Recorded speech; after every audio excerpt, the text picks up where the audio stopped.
وأما من خاف مقام ربه ونهى النفس عن الهوى فإن الجنة هي المأوى.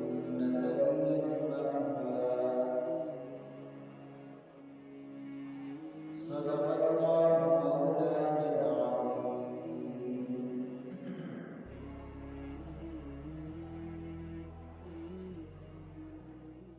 زما عزتمند مسلمانانو،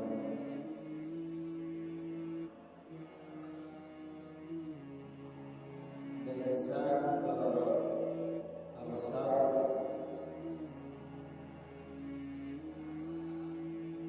صاف او صفتونه داسې دي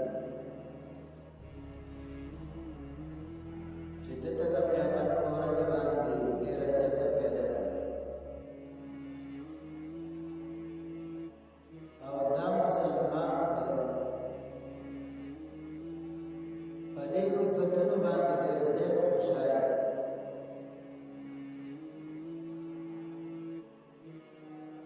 بعضې اوصاف او صفتونه داسې دي چې په مسلمان کې راشي نو د قیامت په ورځ به په دې باندې بیا ډېر زیات خفه کوم صفتونه د خوشحالۍ دي او کوم د خفګان دي. دا موږ تاسو ته الله تبارک وتعالی قرآن کې او رسول الله صلی الله علیه وسلم په احادیثو کې ښودلي دي. بس دا کمې زموږ ستاسو دی چې موږ ځان په نه پوهېږو او خپل عمل کې نه راوړو. په هغه صفتونو کې یو صفت د الله نه یره ده، خوف خشیت. د کوم مسلمان په زړه کې چې د الله نه یره دغه مسلمان به د قیامت په ورځ ډېر زیات خوشحاله په دې خپل صفت باندې. او چې د کوم مؤمن او مسلمان په زړه کې مؤمن دی خو په زړه کې د الله نه یره نشته، دا به د قیامت په ورځ بیا ډېر خفه وي، ډېر شرمنده وي. ځکه د الله نه یره دا داسې یو مضبوط صفت دی چې ما او تا د الله د نافرمانۍ نه رامنې کوي. دنیا کې موږ ګورو ډېر داسې کارونه دي چې هغه معاشرې کې په کلي وطن کې انسان دپاره د بدنامۍ سبب ګرځي، خو د هغه نه انسان نشي منع کېدی تر څو پورې چې په هغه باندې زور نه وي، په هغه باندې دباو نه وي. کله چې ورباندې زور راشي د حکومت د طرف نه یا د مشر د طرف نه، بیا د هغه څیز نه هغه انسان څه کېږي، منع کېږي. دغه شان ته د الله نه یره دا د مؤمن دپاره ډېر غټ یو صفت دی چې د دې صفت د وجې نه دا مؤمن د هر قسم نافرمانۍ او د ګناه نه بچ کېدی شي. او که د دې په زړه کې د الله نه یره ختمه شوه، بیا دا مؤمن د هېڅ یو عمل نه منع کېدی نه شي. هر یو ګناه، هر یو جرم او هر یو بدنامي د هغه سره به دا انسان مخ کېږي. دا یو واحد د الله نه یره ده چې په دې سره مؤمن د ګناه نه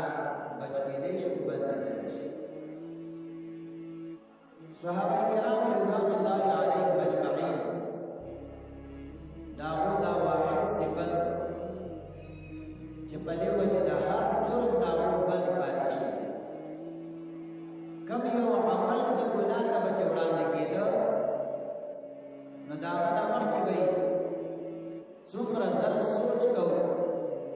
چې یاره دې ګناه په کولو سره به زه د الله د خفګان سره، د الله د ناراض کېدو سره، د دنیا د پریشانو سره به زه مخ کېږم. په دې وجه هغه جرم به نه کوم، په شا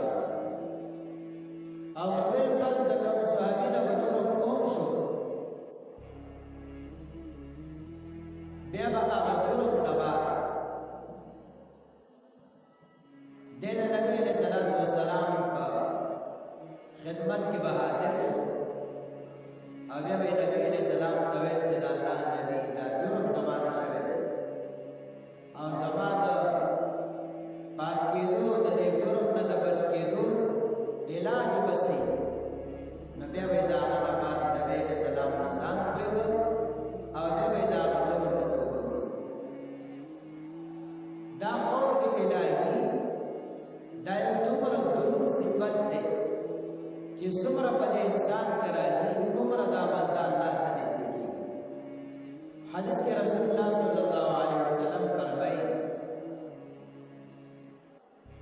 مسلم شریف کی روایت ته وایي اذا احب الله عبدا کله چې الله تبارک وتعالى یو بنده سره محبت وکړي بنده خوښ شي نبی جبرئیل علیہ السلام راوړي او جبرئیل علیہ السلام ته وایي چې دا بنده زما خوښ شو زما د دې سره محبت ته مینه ده تم ور سره مینه شروع الله پاک جبرئیل علیہ السلام ته فرمایي جبرئیل علیہ السلام پاسمان کې اعلان وکړي او دا وایي چې اے د اسمان خلقو تاسو د دې بلانکی سره محبت او مینه شروع کړئ ځکه الله ورسره مینه او محبت کوي وای بیا د اسمان څومره مخلوق چې د ملائکه هغه ټول د دې بنده سره محبت او مینه شروع کړي او بیا حدیث کې دی ثم يوضع له القبول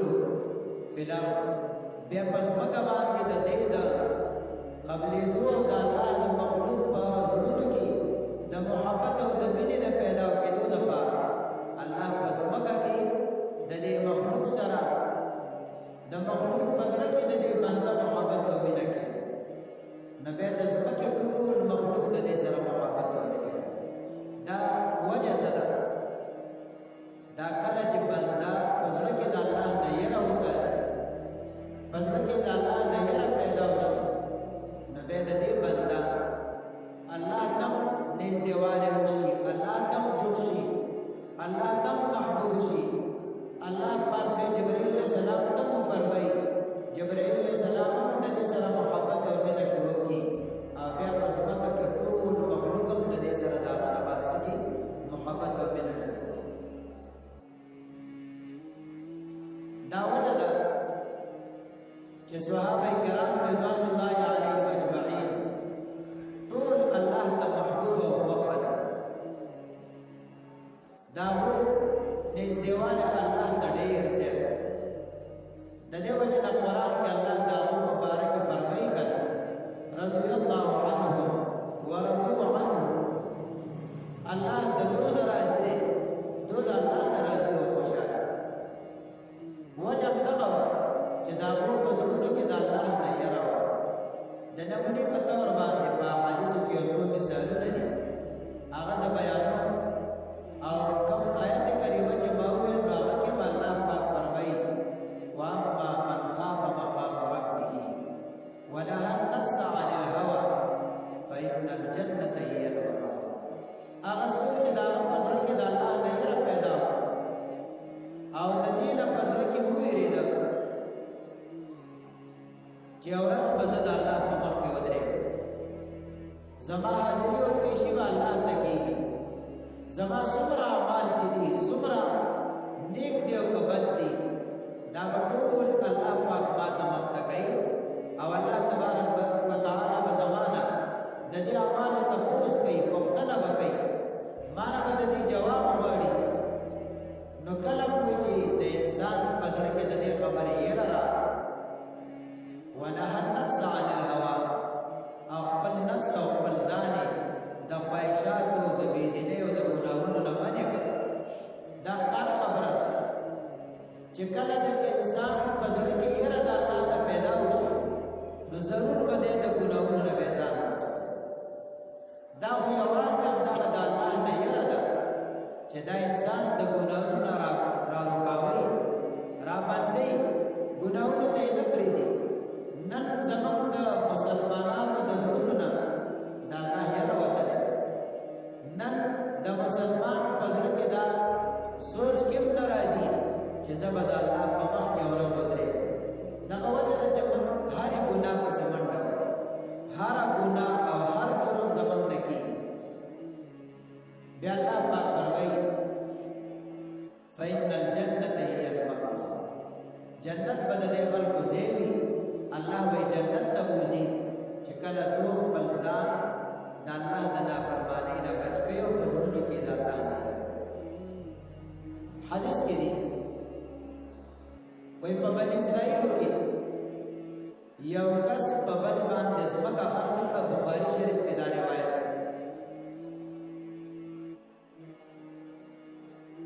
بیا هغه کس چې د زمکه کنه آبادی به پکې کوله نو په دې کنستو کې د زمکه خزانه راووته هغه کې سونه او ډېر سيزونه اوس ګورئ چې کله د بنده په زړه کې د الله نه یری سونه څه شي دا چې زمان په زړه کې د الله نه یری نشته د الله مخامخ کې د زمان ذهن بلی نه نو د دې وجه نه سونه ولا ډېر غټ سیس دی چې چرته یو د 500 روپۍ نوټ هم پروت دی نو موږ هغه ته به تعویض ورته دراغستو کوشش وکړو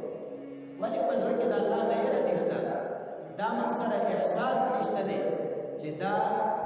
د چا پیسې دي د چا نه پریوتی دي او د دې پښتنه به معنا الله پاک د دې موږ سره احساس نشته نو ځکه موږ ته دا یو غنیمت ښکاري چې چرته لاره کې نور پروت دی نو زه په کار دي چې راواخلم ولې راوچت لیکن دا خلکو سوچ ته ګورو وای دې سړی چې زمکه وکړه نو په دې کې خزانه راووته هغه خزانه دراوچت کړه او روح غیر راوړه هغه چانه چې زمکه اغسته و هغه ته وی پلان کې دا زمکه ماته اغسته و او ما چراو کنه نو په دې کې دا خزانه راووته نو ته هم ما زمکه خرڅ کړې خزانه خو په ما باندې نه دي خرڅ کړې لہذا دا ستا خزانه او دا خپل مال دی اوس سوچ پکار دی ما او تا د دې سړي په اړه کې سوچ وکړو نو موږ وایو چې دا کما کړو ځکه کما کړو دومره خزانه او سونه د ملاوا شو او دا دې نه وړي واغس کس پسې وروړي نو موږ ته ضرور دا کما کړو نه په حقای خدا هغه خلکو په ضرورت کې دا الله نه پر دې مال دې داسې نه چې د قیامت پر ورځ الله تاسو کې چې تا د دې سړي نظمکه اغسته و نو د زمکه دا پره یې ځای پتا خرڅ کړي و لاندې زمکه کې چې څنګه وته نه خو د دوه کړ هغه متا دې ته حواله کړی وي نو په دې سوچ او فکر باندې د خزانه ورو هغه چې سوچ وکړ هغه د الله نیک بنده هغه ورته وروره ما چې په زمکه پتا خرڅوله ولاندې زمکه کې چې څونه پتا خرڅ دا ونه چې لاندې سب زمایو د زمکه بر طرف بسدای او چې زمکه مې در باندې خرڅ کړه کته دې کې کوی وای کته پکې سکے هغه ټول ستادي لہذا دا خزانه زمانه ته د ځان سره واپس یو د دې کوي بلبل دا اوس د چا ځای نه باندې او چې کله پزړه کې د الله نه یری او د پردي د مال احساس من سره نبی دا خبره کرانه ده او نو دا د بدا زین کې راځي چې دا سونه او تو څنګه ورته ځان ټینګ کړو کله چې ایمانی به سونه دا خبره نه ده خدا زمون ایمانونه کمزوري دي موږ نور تاسو ټینګې دي سونه کوم ته چرته ملاو شو سره سره ملاو شو ناغه به من څنګه پرې بارا دا بحث او تکرار زیات شو یو د دې کوي بلبل ته یو نه اخر مسله دا وخت قاضي ته لاړ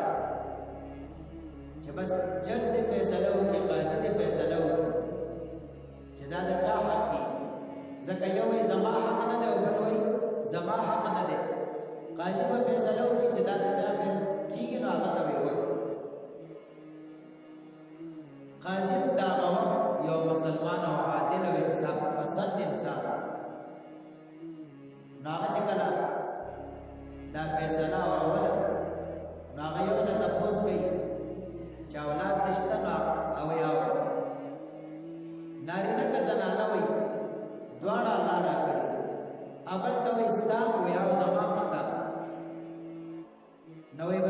زما فیصله داسې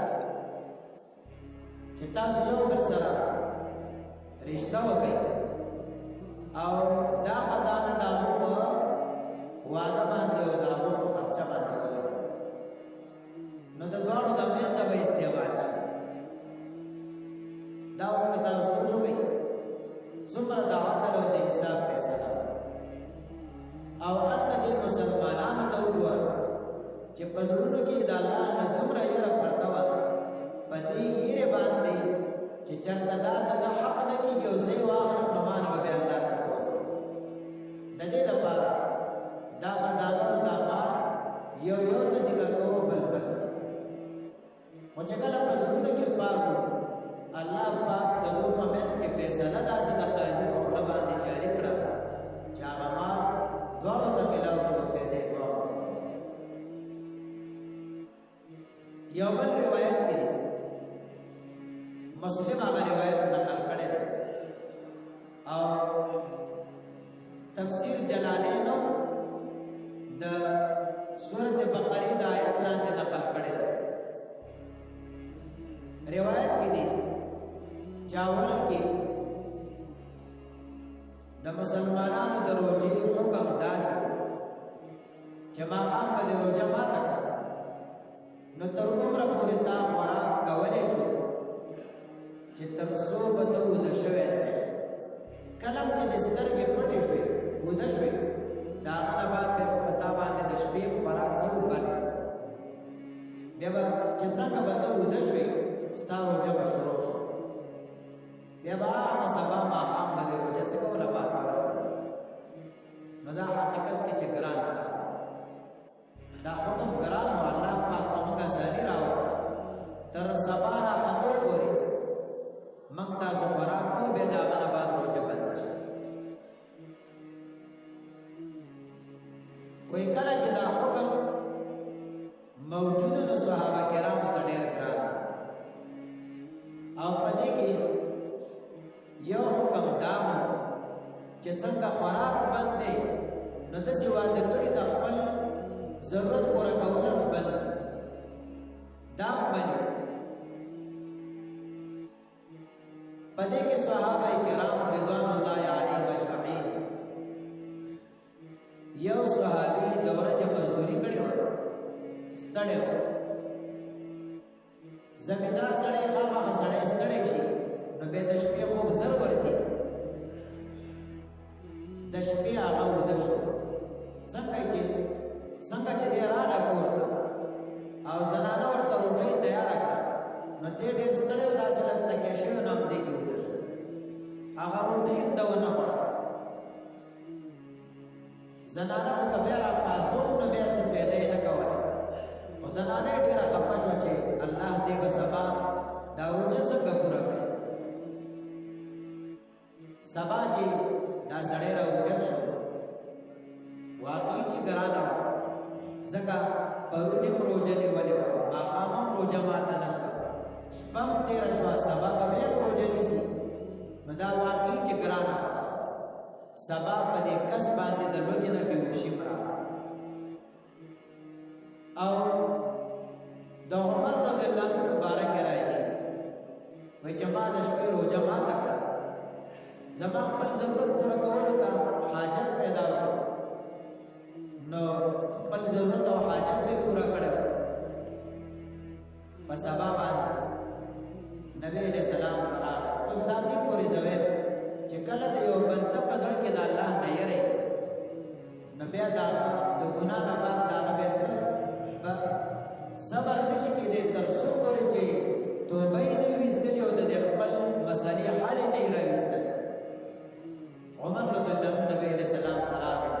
نبی علیہ السلام ته وی هلکت و اهلکت ځان مم تباہ او بل مم د ځان سره تباہ نبی علیہ السلام ورته وی ولی وجه سره نبی دا واقع ورته بیان نبی الله تبارک وتعالى حکم راولېږي چې تر څو پورې سبا شوی دی عمره پورې تاسو د خپل ضرورت پوره کول او خوراک کول دا دواړه درته جایز دي نو بیا د هغه نه بعد دا حکم راغی نن الحمدلله موږ ته سهولتونه دي